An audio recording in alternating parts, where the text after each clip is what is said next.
Praise lord. దేవుని ప్రశస్తమైన నామమునకు మహిమ కలుగునుగాక.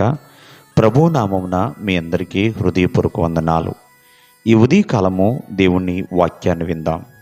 యోహాను సువార్త 12వ అధ్యాయము 24వ వచనము.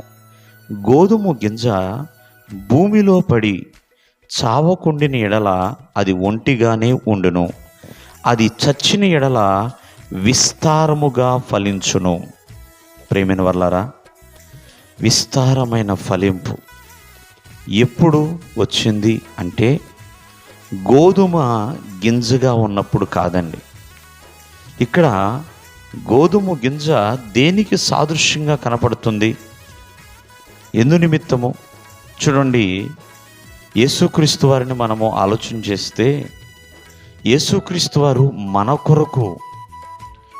కొరకు స్వరూపిగా ఉన్న తాను కురూపిగా మార్చబడ్డాడు. అంటే తన రూపాన్ని కోల్పోయాడు. ఎంతో స్వరూపిగా ఉన్నవాడు, తన తండ్రి ఎదుట ఒక సుకుమారుడిగా పెరిగినవాడు, లేత మొక్కవలే తన ఉన్న వ్యక్తి ఒక మాంసపు ముద్దలాగా మారాడు. తన రూపాన్ని తను కోల్పోయాడు. అలాగే గోధుమ గింజ కూడా భూమిలో పడిన తర్వాత తన రూపాన్ని కోల్పోతుందండి. ఎందుకోసమంటే ఫలింపు కొరకు ప్రియమైన వర్లరా.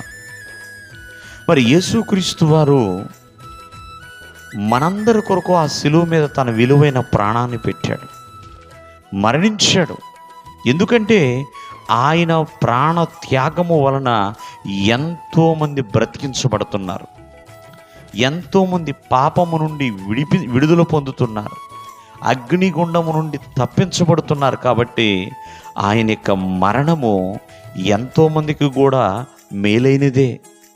అలాగే గోధుమ గింజ కూడా భూమిలో పడిన తర్వాత చనిపోతేనే అది ఫలిస్తుందండి. ఈ గోధుమ గింజ నజరేయుడైన యేసుక్రీస్తు వారికి సాదృశ్యంగా కనపడుతుంది. అటువలే ఒక గోధుమ గింజ వలె లోకానుసారముగా ఏమైనా ఉన్నా వాటినన్నిటినీ కూడా చంపుకుంటేనే మనం ప్రభువులో ఫలించగలుగుతాం, విస్తారముగా ఫలించగలుగుతాం. భూమిలో పడినప్పుడు గోధుమ గింజ పడకముందు ఎలా ఉందో పడిన తర్వాత కూడా అలాగే ఉంటే ఫలించలేదు. అలాగే దేవునిలోకి వచ్చినప్పుడు ఎలా ఉన్నామో, లోకములో ఉన్నప్పుడు ఎలాగున్నామో అలాగే ఉంటే కనుక ఫలించలేమండి. దేవునిలోకి వచ్చిన తర్వాత లోకానుసారమైన వాటి యందు చచ్చిపోవాలి. శరీరాశులు కావచ్చు, నేత్రాశులు కావచ్చు, జీవపు డంబాలు కావచ్చు. అలా చనిపోతేనే ప్రభువులో ఫలించగలుగుతాం. దేవుడు మిమ్మల్ని ఆశీర్వదించునుగాక. ఆమేన్.